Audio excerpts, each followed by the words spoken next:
Hello everyone, welcome to my channel Edu Express 1995। आज का जो ये वीडियो है वो इंग्लिश से रिलेटेड है।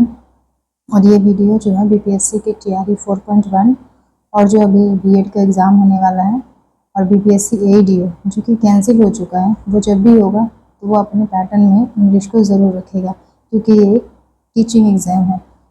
टीचिंग का हेड कह लीजिए या टीचिंग एग्ज़ाम, वो सब में अपना बेसिक इंग्लिश ज़रूर पूछता है। तो आज का वीडियो जो है वो वन वर्ड सब्स्टिट्यूशन से रिलेटेड है। तो ये टॉप 10 वन वर्ड सब्स्टिट्यूशन है जो कि एसएससी जो है बार बार रिपीट कर चुका है। लगभग 15 to 16 टाइम्स एसएससी रिपीट कर चुका है। तो आप लोग को ये वीडियो बहुत ध्यान से देखना है, क्योंकि बीपीएससी जो एग्ज़ाम लेगी वो रिपीटेड क्वेश्चंस के ही लेंगी, और उनसे जो थोड़े से बड़े एग्जाम्स हैं जैसे कि एसएससी हो गया, बैंक का तो वो लेगी नहीं, और रेलवे में इंग्लिश पूछी नहीं जाती है। तो इसीलिए रिपीटेड क्वेश्चन है लगभग 15 to 16 टाइम्स। इसीलिए ये वीडियो आप लोग ध्यान से देखिएगा। तो पहला क्वेश्चन जो है अपना first one word substitution, philanthropist. Philanthropist क्या है? एक नाउन है। फिलैंथ्रोपिस्ट की अगर हम बात करें तो फिलैंथ्रोपिस्ट क्या है? एक नाउन है। क्यों? क्योंकि फिलैंथ्रोपिस्ट को जब आप सेंटेंस में यूज़ करोगे तो आपको पता चलेगा कि एज अ नाउन इसको यूज़ करना है। नाउन है क्या?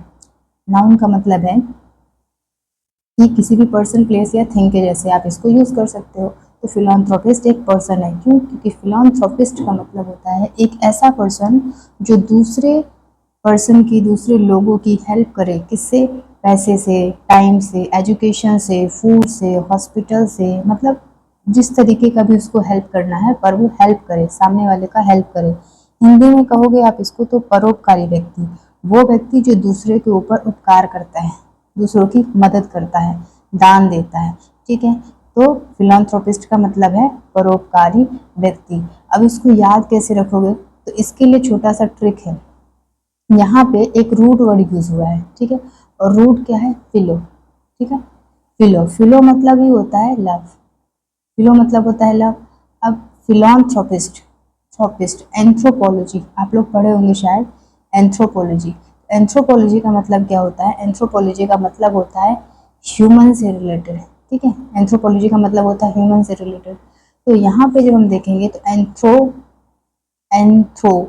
एंथ्रोप का मतलब हो गया ह्यूमन, और एंथ्रोपोलॉजी में ह्यूमन के बारे में हम स्टडी करते हैं। एंथ्रोपोलॉजी, लॉजी मतलब होता है स्टडी। तो यहाँ पे हमको याद कैसे करना है? फिलो, फिलो का मतलब है लव, फिलो का मतलब है लव, और एंथ्रोप का मतलब है ह्यूमन।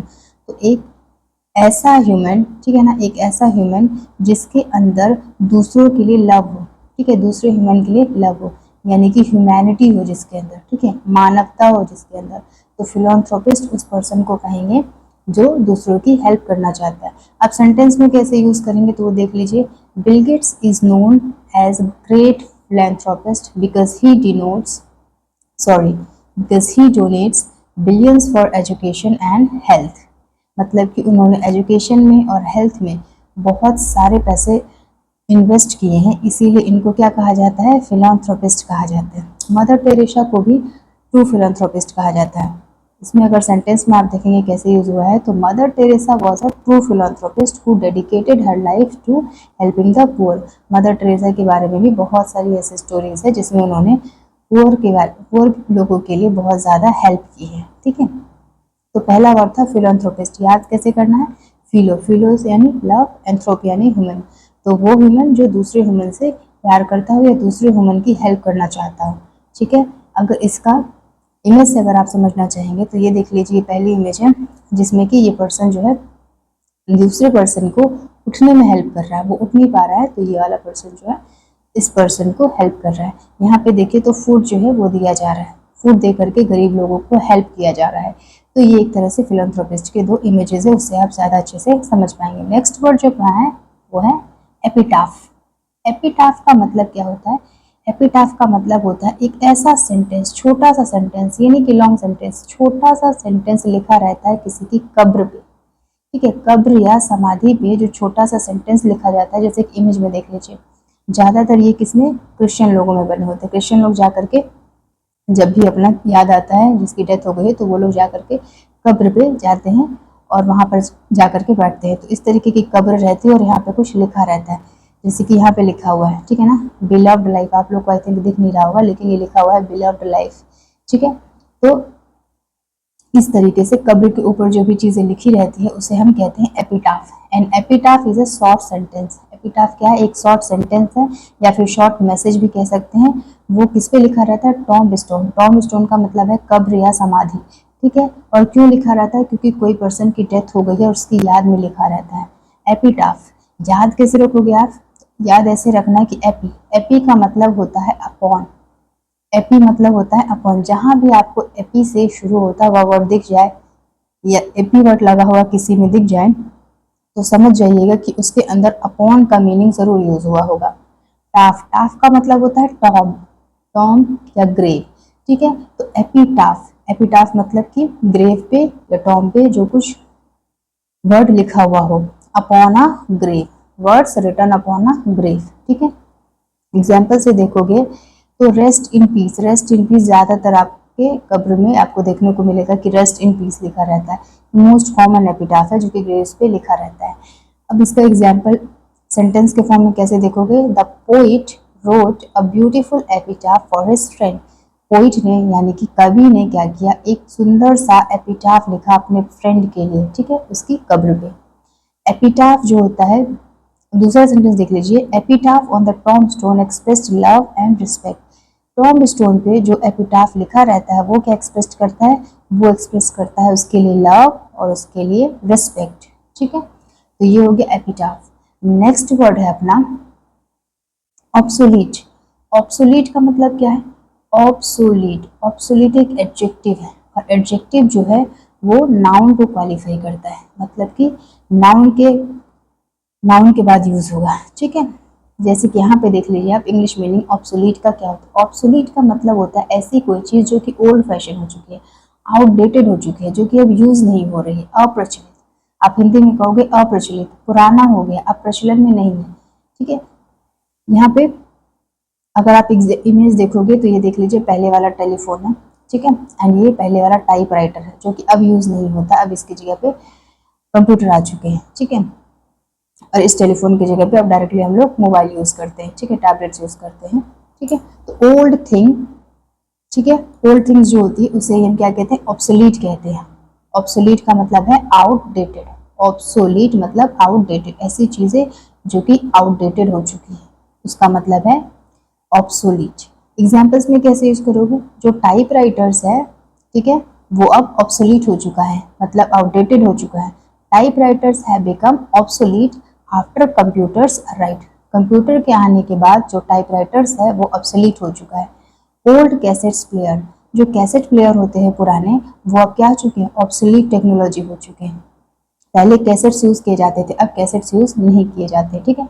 इसका अपोजिट वर्ड अगर आप देखोगे ऑब्सोलीट का तो अपोजिट वर्ड है मॉडर्न, नया, ठीक है ना, लेटेस्ट, अभी जो लेटेस्टली चल रहा है। एडवांस्ड मतलब कि किसी का एडवांस्ड वर्जन आ चुका है, ठीक है। अगर सेंटेंस में यूज करना चाहोगे तो कैसे यूज करोगे? Many old machines became obsolete. बहुत सारी जो पुरानी मशीनें हैं वो क्या हो चुकी है? ऑब्सोलीट हो चुकी हैं, ठीक, आउटडेटेड हो चुकी है। क्यों? क्योंकि इसकी जगह पे मॉडर्न इन्वेंशन हो चुका है। तो ऑब्सोलीट का मतलब याद रखना है आप लोगों को, आउटडेटेड। ये बहुत ही इंपॉर्टेंट वर्ड्स है, ठीक है।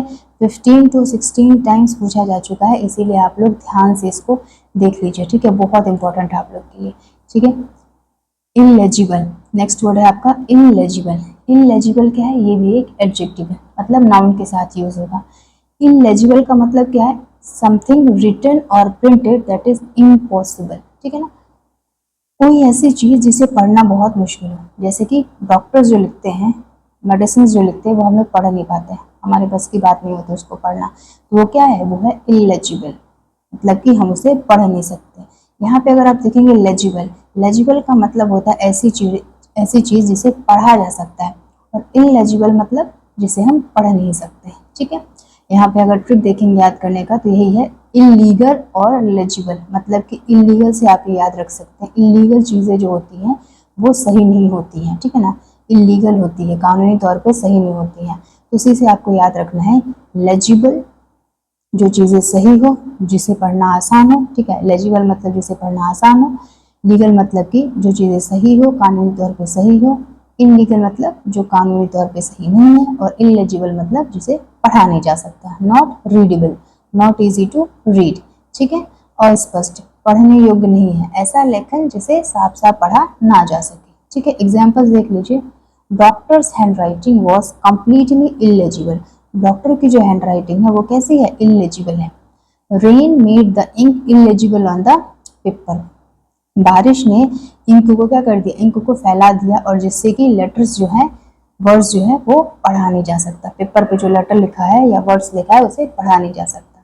तो इलेजिबल का जो अपोजिट वर्ड हो जाएगा वो क्या हो जाएगा, लेजिबल।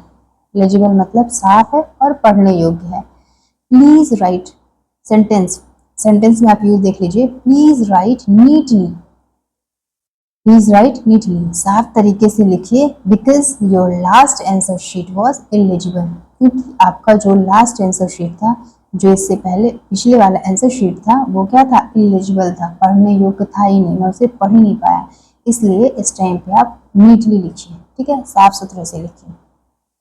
तो ये हो गया आपका इलिजिबल। नेक्स्ट वर्ड है अपना, इलिजिबल के बाद अपना है एवियरी, आई थिंक एवियरी, ठीक है। इलिजिबल के बाद अगर आप देखेंगे तो क्या है, एवियरी, एक सेकंड थोड़ा सा लिखिएगा आप, एवियरी। अब एवियरी वर्ड कहाँ से आया, एवियरी वर्ड जो बना है वो बना है एवी से, एवी, ठीक है। एवियरी मतलब होता है एक लार्ज केज, ठीक है, हाउस या फिर इनक्लोज प्लेस, बंद प्लेस कह सकते हो, एक बंद प्लेस, इनक्लोज मतलब होता है कि बंद प्लेस, ठीक है ना, चारों ओर से घिरा हुआ प्लेस, हाउस यानी कि घर, केज यानी होता है गुफा, गुफा टाइप का आप कह सकते हो। तो एक ऐसा गुफा या एक ऐसा बंद स्थान जहाँ पे पक्षी जो है उन्हें सेफली रखा जा रहा है ताकि वो अंदर ही अंदर फ्लाई कर सके पर फ्री। एवियरी का मतलब होता है पक्षियों के रहने का स्थान, ठीक है, पक्षियों का बहुत बड़ा वाला घर, ठीक है, इसे हम पक्षीशाला भी कह सकते हैं जहाँ बर्ड्स रहते हैं, ठीक है। तो यहाँ पे अगर आप देखोगे कि याद करने का ट्रिक क्या है, तो याद करने का ट्रिक है एविएशन, ठीक है ना, एविएशन और बर्ड्स, एविएशन और बर्ड्स, ठीक। तो बर्ड्स क्या कर सकते हैं, बर्ड्स जो है आराम से फ्लाई कर सकते हैं, ठीक है, एविएट कर सकते हैं, फ्लाई कर सकते हैं, तो उस जगह को हम क्या कहते हैं, एवियरी कहते हैं।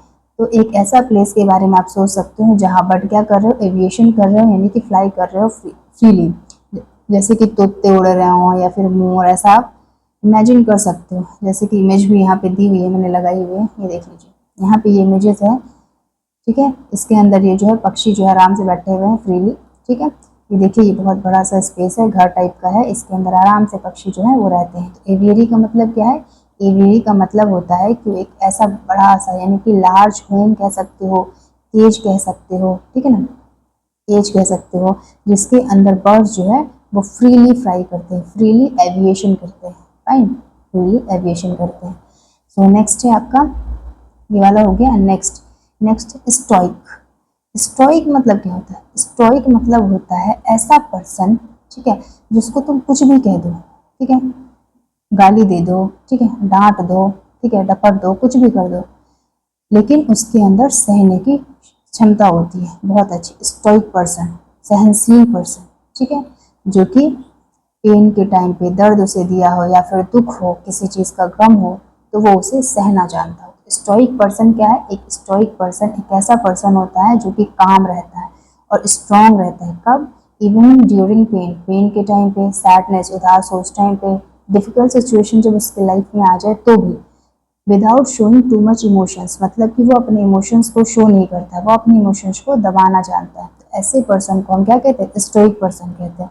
स्टोइक का मतलब होता है धैर्यवान व्यक्ति, जिसके अंदर धैर्य हो, जो अपनी भावनाओं पे नियंत्रण रखता हो, ठीक है, जो कंट्रोल करता हो, अपनी फीलिंग्स को कंट्रोल करना जानता हो, ऐसे पर्सन को हम क्या कहते हैं, स्टोइक पर्सन कहते हैं। फाइन। तो एग्जाम्पल में कैसे यूज करोगे, एग्जाम्पल सेंटेंस के अंदर यूज हम देख लेते हैं। Even after losing the match, match हारने के बाद भी ही रिमेन स्टोइक, वह शांत रहा और धैर्यवान रहा।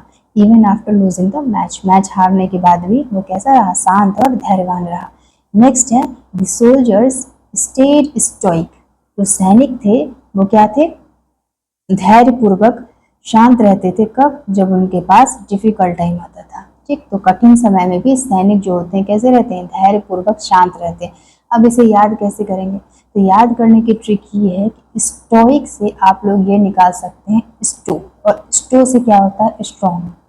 ठीक है, स्ट्रॉन्ग, स्ट्रॉन्ग पर्सन वो होता है जो काम रहता है, ठीक है, शांत रहता है। एक पर्सन के बारे में इमेजिन करिए आप, जो कि रॉक के जैसे दिख रहा हो जब तूफान आ रहा हो, ठीक है ना, काम रहे, साइलेंट रहे, इमोशनली स्ट्रांग रहे। हाँ, कुछ पिक्चर्स लगाए हुए मैंने, उससे आप समझ सकते हो। जैसे कि पिक्चर देख लीजिए, इसके अंदर बहुत ज़्यादा पेन है, ठीक है, ये परेशान है, पर किसी के पास शो नहीं कर रहा है, सिर्फ अपना काम कर रहा है, पढ़ाई कर रहा है, या फिर अपनी फीलिंग्स को डायरी में लिख दे रहा है, किसी के पास शो नहीं कर रहा है। इनसे देख लीजिए, इसे तो आप लोग जानते ही होंगे, और अगर नहीं जानते हैं तो सर्च करके कमेंट बॉक्स में बताइएगा कि ये कौन है, ठीक है। ये आप लोगों का होमवर्क है, ये बताइएगा आप लोग। नेक्स्ट क्वेश्चन क्या है, कार्टोग्राफर। नेक्स्ट है वन वर्ड सब्स्टिट्यूशन अपना, कार्टोग्राफर। तो कार्टोग्राफर का मतलब क्या होता है, ग्राफर से तो आप लोग को समझ में आ रहा है, यानी कुछ बनाने वाला। ग्राफर कुछ बनाने वाला, ठीक है, कुछ ड्रॉ करने वाला, या फिर कुछ राइट करने वाला, ठीक है। तो कार्टोग्राफर क्या होता है, कार्टोग्राफर एक नाउन है, कार्टोग्राफर इज अ पर्सन, ठीक है। कार्टोग्राफर क्या है, एक पर्सन है जो कि ड्रॉ करता है या डिजाइन करता है या बनाता है। क्या बनाता है, मैप बनाता है, किसी स्थान का मैप बनाए, किसी कंट्री का, ठीक है, किसी ओशियन का, या फिर किसी वर्ल्ड का, वो क्या बनाता है, मैप बनाना जानता है। तो कार्टोग्राफर, ग्राफर का मतलब बनाने वाला, कार्टो मतलब मैप, ठीक है, मैप। तो कार्टोग्राफर का हिंदी मीनिंग क्या हो जाएगा, मानचित्रकार या फिर नक्शा बनाने वाला व्यक्ति। सेंटेंस में कैसे आप यूज करेंगे, cartographer created a detailed map of the city. किसी सिटी का एक डिटेल्ड मैप तैयार किया, किसने, कार्टोग्राफर ने। और दूसरा सेंटेंस भी देख लीजिए, एंशिएंट कार्टोग्राफर, यानी कि पुराने जो कार्टोग्राफर्स होते थे वो क्या यूज करते थे, स्टार्स और कंपास का यूज करते थे। मैप को ड्रॉ करने के लिए स्टार्स का यूज करते थे या कंपास का यूज करते थे। अब याद कैसे करना है, तो याद ऐसे करना है कि कार्टोग्राफर में आपको कार्टो निकालना है। कार्टो का मतलब होता है मैप, और ग्राफर का मतलब होता है ड्रॉवर या राइटर, यानी कि मैप को ड्रॉ करने वाला या मैप को राइट करने वाला, राइट। तो आप अपने माइंड में इमेजिन कर सकते हो एक ऐसा पर्सन जो कि मैप बना रहा हो, ठीक है, कंपास दिख रहा हो आपको, ग्लोब तो आप लोग देखे होंगे, नेविगेशन टूल, ठीक है, ancient and modern map creation, ठीक है, careful draw of countries and route. तो यहाँ पे देख लीजिए कुछ इमेजेस हैं ये, ठीक है। तो ये पर्सन जो है वो बहुत अच्छा कार्टोग्राफर है, ये देख लीजिए, ये मैप, ठीक है, ये पेंसिल का यूज किया जा रहा है, ये पेन है, ठीक है, इस टाइप के इमेजिन आप कर सकते हैं, ठीक है। तो ये लास्ट था अपना। सो आज की वीडियो में बस इतना ही, मिलते हैं नेक्स्ट वीडियो में। वीडियो कैसी लगी आप लोग ज़रूर बताइएगा कमेंट बॉक्स में, ठीक है, एंड चैनल को सब्सक्राइब ज़रूर करिएगा ताकि मैं ऐसी वीडियोस आपके लिए और लाती रहूँ। Thank you so much.